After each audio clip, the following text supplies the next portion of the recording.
Okay, ఇది MBA కానీ or any post graduation like MS అనుకోండి, లేకపోతే ఎంఎస్సీ అనుకోండి, వాట్ ఎవర్ ఇట్ ఈస్.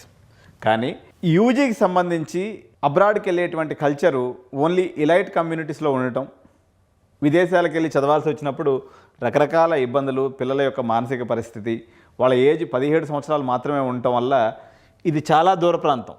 దగ్గర ఒక మనకి వర్స్ట్ కేసులో కూడా 10 గంటల లోపు జర్నీ ఏది కూడా లేదు ఇక్కడ. 10 నుంచి 20 గంటలు 24 గంటల జర్నీ ఉండటం వల్ల ఇక్కడికి మనం పేరెంట్స్గా ఎప్పుడన్నా వెళ్ళాలనుకున్నప్పుడు కూడా, ఎందుకంటే మీరు పెంచుకున్నటువంటి పసిబిడ్డలు పెరిగి పెద్దవాళ్ళై దాదాపు 17-18 సంవత్సరాలు పూర్తయి ఉంటాయి కాబట్టి వాళ్ళకి ఇంటి మీద, తల్లిదండ్రుల మీద, అదేవిధంగా ఆ ఎన్విరాన్మెంట్ మీద ఆ యొక్క ప్రేమ ఇంకా తగ్గదన్నట్టు. సహజంగా మెచ్యూరిటీ లెవెల్స్ అనేవి ఒక 19 సంవత్సరాలు 20 సంవత్సరాలకి అంటే వాళ్ళకి డిగ్రీ అయిపోయే లోపల వచ్చేస్తుంది. ఈ దూర ప్రాంతాలకు పంపించడం వల్ల పిల్లలు ఇబ్బంది పడుతున్నారు. సో ఆ కల్చర్కి మింగిల్ అవ్వలేక అనుకోండి, లేకపోతే పేరెంట్స్ని చూడాలనిపించినప్పుడు మనకు ఒక కేర్వింగ్ ఉంటుంది. ఈరోజు సహజంగా నేను పొద్దున్న లేస్తే సహజంగా ఇడ్లీ ఇష్టంగా తింటాను.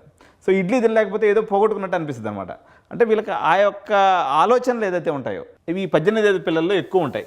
అందువల్ల మనకు దగ్గరగా ఉన్నటువంటి కంట్రీస్ ఏదైతే ఉన్నాయో ఈ కంట్రీస్ని సెలెక్ట్ చేసుకుంటే బాగుంటుందనే ఉద్దేశంతో 3 కంట్రీస్ని ప్రిడామినెంట్గా ఎడినైన్ కెరియర్ గైడెన్స్ ప్రమోట్ చేయాలనుకుంటుంది as far as UG education is concern.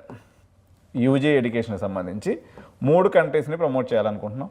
ఇందులో మొట్టమొదటిది దుబాయ్.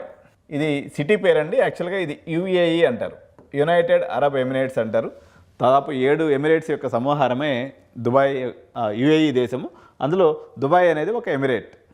ఓకే, సెకండ్ వన్ వచ్చేసి మలేషియా, థర్డ్ వన్ వచ్చేసి సింగపూర్. సో ఈ 3 దేశాలకి యూజీ పిల్లల్ని ఎక్కువగా రికమెండ్ చేయటం అనేది నా ఆలోచనగా ఉంది.